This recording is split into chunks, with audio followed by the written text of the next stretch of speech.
چاند کی اس کہانی میں کئی کردار ہیں۔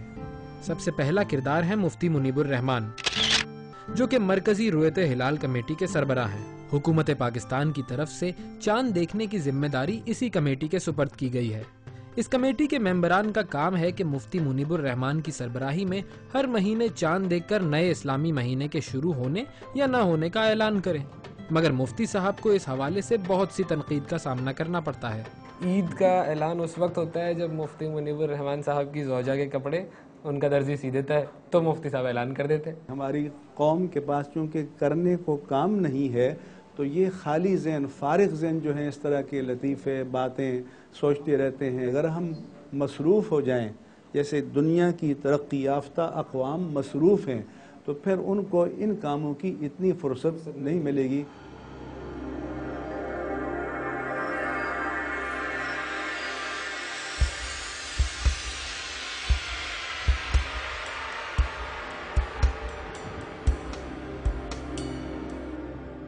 اس کہانی کا دوسرا کردار ہے پاکستان کا محکمہ موسمیات۔ یہ ادارہ چاند دیکھنے کے حوالے سے اہم معلومات فراہم کر کے رؤیت ہلال کمیٹی کی مدد کرتا ہے۔ محمد ریاض اس محکمے کے چیف میٹرولوجسٹ ہیں، مگر سرد و گرم موسم کی خبریں دینے والا یہ ادارہ خود بھی اکثر لوگوں کی گرمی کا نشانہ بنتا ہے۔ لوگ کہتے ہیں کہ جی جس دن محکمہ موسمیات اعلان کرتا ہے کہ بارش ہوگی اس دن ہم چھتری لے کر باہر نکلتے ہیں مگر دھوپ نکلی ہوتی ہے۔ جس دن محکمہ موسمیات کہتا ہے کہ آج سارے ملک میں موسم خوش رہے گا اس دن بارش کی انتہا ہو جاتی ہے۔ یہ کیا چکر ہے؟ نہیں، یہ پرسیپشن پرانے زمانے کا تھا۔ آج کے دور میں سلائڈلی بہتر ہوا ہے ٹیکنیکلٹیز، کمپیوٹر، سافٹ ویئرز کی وجہ سے۔ جب فورکاسٹ غلط ہو جاتی نا کافی پرابلم ہو جاتے، خود اتنا ہارٹ ہو جاتا ہے، فیل کر جاتا ہے، وہ افسر خود بہت فیل کر جاتے ہیں۔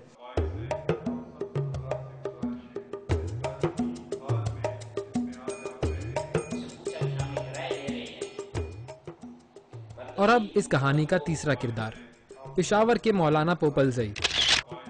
ہر سال رمضان اور عید کے موقع پر جب پورے پاکستان میں کہیں کسی کو چاند نظر نہیں آتا تو یہ چاند دیکھنے کا اعلان کرتے ہیں اور ان کے ماننے والے ان کی نظر پر ایمان لاتے ہوئے پورے ملک سے ایک دن پہلے اسلامی مہینوں کا آغاز کرتے ہیں۔ مولانا سے تو ملاقات نہ ہو سکی، اس لیے ہم نے ان کے نائب مولانا خیر البشر سے رابطہ کیا۔ یہ تو واقعی یہ ہے کہ جو انتظام شوال کے مہینے کے لیے اور رمضان کے مہینے کے لیے ہوتا ہے یہ انتظام سارے مہینوں کے لیے ہو، لیکن چونکہ ہمارا دار و مدار تو ہے عوام پر، جب عوام چاند دیکھتے ہیں تو شہادت کے لیے علماء کے پاس آ جاتے ہیں اور علماء شہادتیں لیتے ہیں اور ان کی شہادتوں پر فیصلہ کرتے ہیں۔ لوگوں کو تو ہم سمجھاتے ہیں اور ان کو ہم یہی کہتے ہیں، لیکن اب کمزوری ان کی یہ ہے کہ وہ دوسرے مہینوں میں یہ کوشش اس طرح نہیں کرتی جس طرح ہونا چاہیے۔ لیکن جہاں تک رؤیت ہلال کمیٹی پر اس مسئلے کو چھوڑ دینا ہے، رؤیت ہلال کمیٹی جو ہے یہ بنی ہے ایوب خان کے زمانے میں، اور میں کہتا ہوں جب سے رؤیت ہلال کمیٹی بنی ہے یہ اختلافات شروع ہوئے ہیں۔ چاند دیکھنا بظاہر تو ایک آسان کام لگتا ہے، مگر چاند جب پہلی تاریخ کا ہو تو اسے دیکھنے کے لیے کچھ خاص شرائط کا پورا ہونا ضروری ہے۔ جب چاند اپنے مدار پر چلتے ہوئے سورج اور زمین کے درمیان آ جاتا ہے تو اسے کنجنکشن پوائنٹ کہتے ہیں، اور یہی نئے چاند کے پیدا ہونے کا وقت ہوتا ہے۔ یہ بات مجھے ریاض صاحب نے نہایت خوبصورتی سے پیپر ویٹس کو استعمال کر کے سمجھائی۔ اس کو ہم سن اگر لے لیں، اس کو ارتھ لے لیں اور یہ مون کر دیں، صحیح۔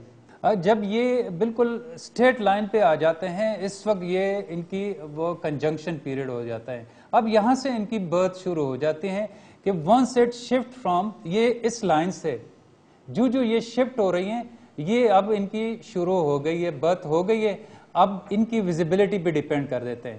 اس وقت جب یہ کنجنکشن پوائنٹ پہ تو فل سن ریڈیشن یہاں پہ ریفلیکٹ ہو جاتی ہیں، یہ سائڈ جہاں پہ ارتھ ہے، آبزرور کو اگر یہاں پہ آبزرور بیٹھا ہے تو اس کو مون بالکل نظر نہیں آتا، کیونکہ سورج کی ساری روشنی چاند کے ایگزیکٹلی پیچھے والے سائڈ پہ ہو جاتی ہے، اسی لیے اب یہ تبھی نظر آئے گا جب یہ شفٹ ہو جائیں گے اور ان کی ریفلیکشن یہاں سے ہوتے ہوئے آبزرور کے آنکھ پہ لگے گی.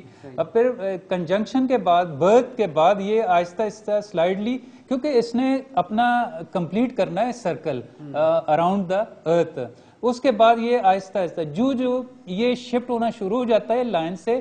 اب ان کی ریڈیشنز جو یہ والے ایریاز پہ، اس کے یہ پورا فل ریڈیشن یہاں تک پڑیں گے. یہاں پہ جو آبزرور ہوگا اس کو صرف یہ ایک لائن اس طریقے سے باریک سی لائن نظر آنا شروع ہو جائے گا. اب آہستہ آہستہ نیکسٹ ڈے پہ یہ مزید فردر اپنے موومنٹ کنٹینیو کرتا اور آبزرور کو اب کافی ایریا مون کا وہ نظر آنا شروع ہو جائے گا. آج سائنسی ترقی کی بنا پر آنے والے ہزاروں سالوں کے نئے چاند کی پیدائش کے دن اور وقت کا تعین کوئی مشکل بات نہیں.